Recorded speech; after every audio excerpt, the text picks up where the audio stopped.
Bonjour, moi c'est Faisal, je suis le CEO et cofondateur de Feltech. Et moi, c'est Diane, donc je suis PhD Data Scientist et premier salarié de Fentech.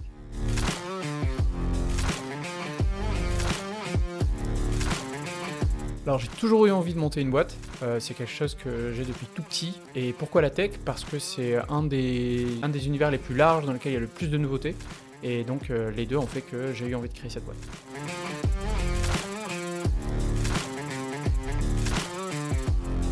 Alors, mon premier jour à Fentech, il est assez particulier parce qu'en fait, c'est comme si j'appartenais déjà à la boîte depuis pas mal de temps. Donc, en fait, on parle comme si j'étais déjà là, déjà partie de l'équipe. Et en fait, on m'a mis directement sur un des sujets de un de nos clients, justement, du luxe, l'un de nos premiers clients.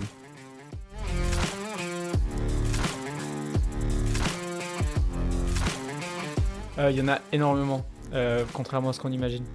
Le premier avantage, c'est d'avoir des gens très rapidement avec qui on est habitué de travailler, on sait comment chacun fonctionne, et derrière, il y a une communication qui est très très simplifiée.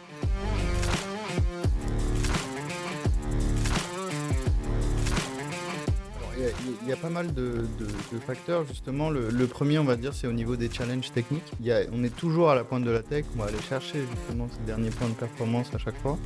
Et d'un autre côté, au niveau humain, on va dire, on a une équipe très très soudée, la communication est très bonne au niveau de tous les niveaux de hiérarchie.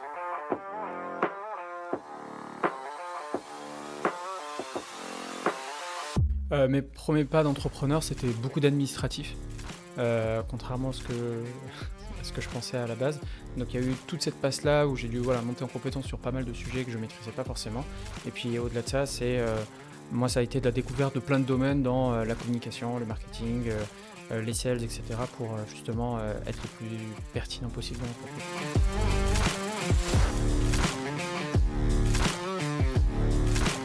Alors, mes différents challenges, justement, ils se concentrent principalement au niveau de la solution.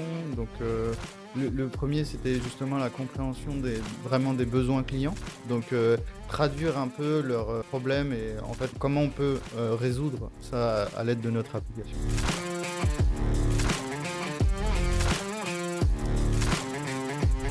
De ne pas hésiter peut-être à prendre plus de risques et de se faire confiance. C'est-à-dire que c'est vrai que quand on commence une boîte, on a le sentiment qu'il y a une méthodo déjà toute faite et qu'il faudrait respecter pour vraiment être efficace, etc. Alors qu'en fait, pour un même résultat, il y a plusieurs manières de faire. Et donc ne pas hésiter à se faire confiance. L'essentiel, c'est d'être dans l'action.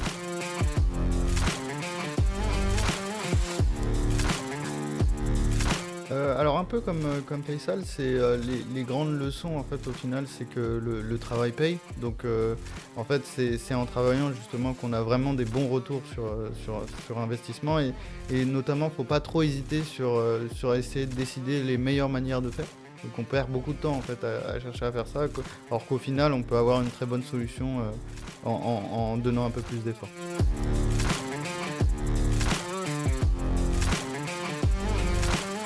Oui, alors ma première anecdote, c'est ma découverte des sujets du droit d'auteur. Petite anecdote, en gros, le premier logo de Fentech sur l'ancien site, pour ceux qui se souviennent, c'était un logo qui était un peu anguleux avec une tête de renard. Et en fait, pour trouver ce logo-là, vu que l'animal totem en fait, de la boîte, c'est un fennec, on a tapé, comme tout le monde, logo, renard, PNG sur Internet. Et là, on a trouvé la première image sur Google Images qui nous convenait.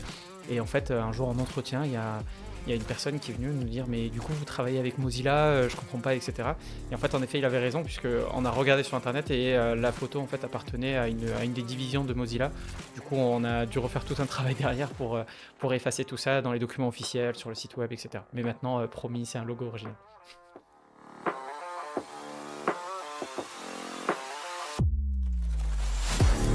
Alors, en tant que premier salarié, justement, c'était une boîte, on va dire, très très familiale. Donc, on avait justement des locaux. Les premiers locaux, c'était chez Fentech et Monored, justement. C'est très Fentech.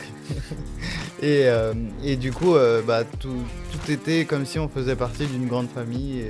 Et c'était un peu avec les moyens du bord, notamment avec tout ce qui est podcast, etc.